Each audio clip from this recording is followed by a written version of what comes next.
वैसे मेरा एक सुझाव है, 39 साल से कार्यक्रम हो रहा है, इसको 2 दिन का करो।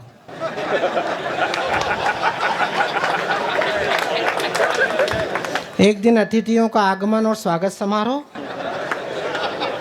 और दूसरे दिन कवि सम्मेलन। उसमें क्या रहेगा कि अतिथियों को भी आसानी रहेगी। अब इसमें से कई तो बैठना चाह भी रहे हैं कि नहीं, क्योंकि ये कवि हैं, अभी उसने नेता के खिलाफ चेप ही दी।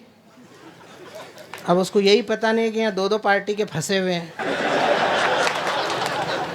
लेकिन तुम बिल्कुल चिंता मत करना, हम आज की रात अगर नेताओं के कोई खिलाफ कुछ कहेंगे भी तो उसका मध्य प्रदेश के नेताओं से कोई लेना देना नहीं है। समझ लेना, नागालैंड, त्रिपुरा, मिजोरम के नेताओं के लिए कह रहे हैं, जिनको ना आप जानते हो ना हम जानते हैं। लेकिन भाजपा की विधायक बैठी हैं, इनके सामने ये भी बहाना नहीं चलेगा, क्योंकि इनने मिसकाल से सदस्य बनाए हैं। हाँ बजाओ ताली, डर क्या रहे हो तुम?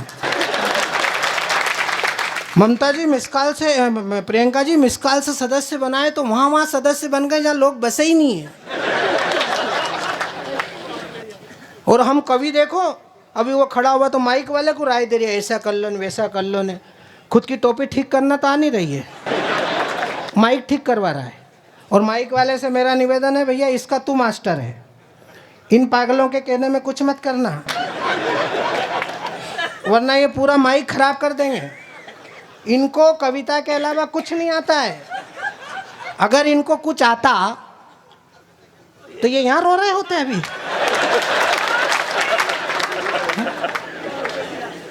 जो आधे पागल होते हैं वो कवि होते हैं।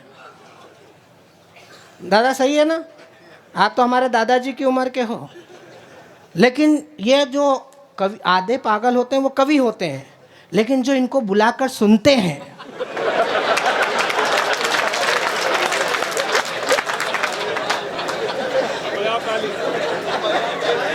ये तो ठीक भी हो सकते हैं, तुम्हारी कोई संभावना नहीं है।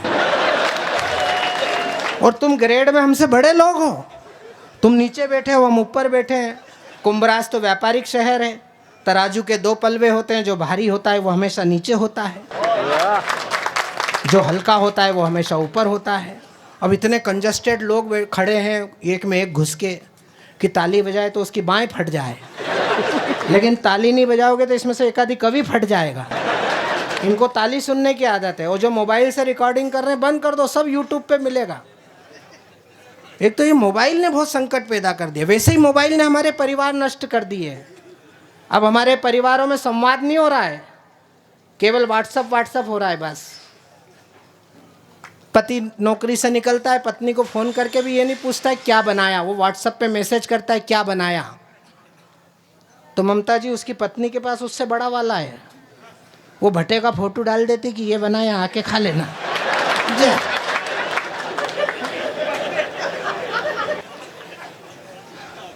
होता है कि नहीं होता है ऐसा?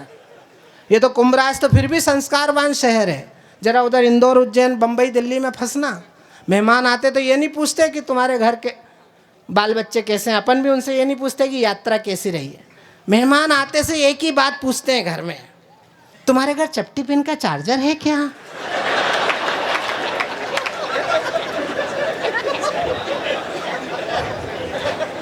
ऐसा लगता है जैसे प्रतापगढ़ से कुंभराज चार्जर के चक्कर में ही आया है। कई बार तो ऐसी इच्छा होती है कि जूते निकाल के इसको ही 3-4 दो तो यही कुछ चपटी पिन का चार्जर हो जाए। लेकिन इन तमाम विरोधाभासों से निकलकर कुंभराज सरी की इस बस्ती में जब कविता का यज्ञ होता है, सरोवर के माध्यम से होता है, तो आपके चेहरे पे मुस्कुराहट। ये नेताओं की बड़ी दुर्गति है। जो जीत गए उनकी भी दुर्गति है, जो नहीं जीते उनकी ज़्यादा दुर्गति है। ये आज जितना हंसेंगे उतना यहीं हंस लेंगे बस। और ममता जी तो भाई साहब के साथ आई हैं ना, दोनों जने आए हो, तुम दोनों तो हर जगह साथ ही जाया करो और बच्चों को और ले जाया करो साथ में, ताकि बच्चे देखेंगे माता पिता एक साथ कैसे हंसते हैं। हाँ, ये दृश्य अब घर में नहीं बचे। घर में तो मोबाइल ने इतना सत्यानाश कर दिया है कि लोग बात करने के लिए तैयार नहीं है। पहले हमारे यहाँ जाजम बिजती थी, शाम को हम इकट्ठा होते थे, एक साथ भोजन करते थे। मोबाइल ने सब तहस नहस कर दिया है। अब केवल आपको उस संकट से निकालने का एकमात्र तरीका है बाबा तुलसीदास की जयंती और इन कवियों का सानिध्य। क्योंकि कागज की पत्तियों का गुलशन खिला दिया, किसने हमारे खून में पानी मिला दिया। पड़ने लगी हैं दोस्तों दीवार में दरार, शायद किसी ने नींव का पत्थर हिला दिया। और उस पत्थर की दरक में अगर कोई संस्कार की बालू रेत भर के उस दरक को भरने का काम करेगा तो वो कविता करेगी। और आज उसी कविता के 2 महिला स्वर यहाँ पर बैठे हैं। नीचे भी 2 बहनें हमारी बैठी हैं, यहाँ ऊपर भी 2 बेटियाँ मेरी बैठी हैं। कविता का स्वर आप जानते हैं, लेकिन सोनल पहली बार आई हैं।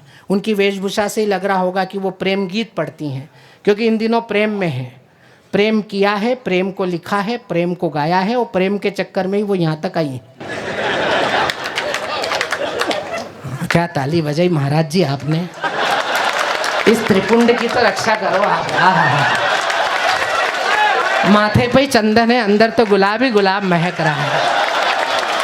ये है हिंदुस्तान के आम आदमी का चरित्र। बताओ, बाहर से वंदे मातरम, अंदर रमी रम है।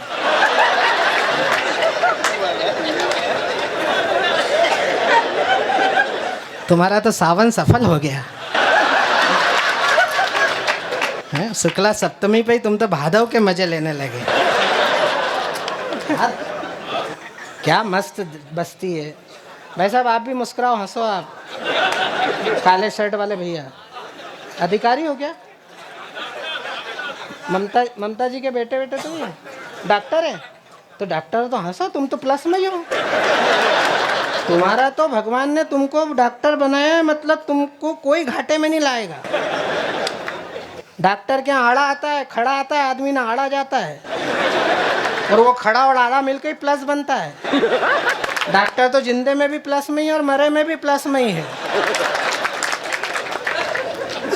और हमको तो हमारे बड़े लोगों ने बताया कि डॉक्टर को कभी नाराज नहीं करना। इसलिए मेरी नज़र तुम पे पड़ी कि तुम्हारा खुश रहना जरूरी है, क्योंकि जब भगवान नाराज होता है तो वो तुम्हारे पास भेजता है। वो भाजपा का एक नवजात विधायक इस चुनाव में, प्रियंका जी, मेरे पास फंस गया। बोले यार भाई साहब ऐसी दवा दिलवा दो कि मुझे खांसी नहीं चले। मैंने कहा क्यों? बोले भाजपा वालों ने तो मिसकाल से सदस्य बनाए, कांग्रेस वालों ने फॉर्म भर के बनाए, और ये ममता जी जिस पार्टी में, उसने तो खांस के ही बना लिए। वो बोले तुम मिसकाल ही करते रहोगे, मेरा तो कोई घर में 3 बार खांस देगा तो सदस्य बन जाएगा। तो वो उधर जांजगीर चांपा तरफ का एक विधायक मेरे पास फंस गया। बोले भैया ऐसी दवा दिलवा दो कि मुझे खांसी नहीं चले। मैंने कहा क्यों? बोले इधर खांसी चली और इधर शाह ने मुझे बाहर करा, क्योंकि मैं सदस्य तो उनका हो जाऊंगा, केजरीवाल का। तो मैं उसको ऐसे डॉक्टर के पास ले गया। वो डॉक्टर भी मेरा दोस्त था। मैंने कहा भैया इसको ऐसी दवा दे दे कि इसको ज़िंदगी में कभी खांसी नहीं चले। तो वो डॉक्टर भी कवि सम्मेलन सुन के गया था, उसने जुलाब की गोली पकड़ा दी उसको। तो मैंने डॉक्टर के पैर पकड़े। मैंने कहा ये क्या करा?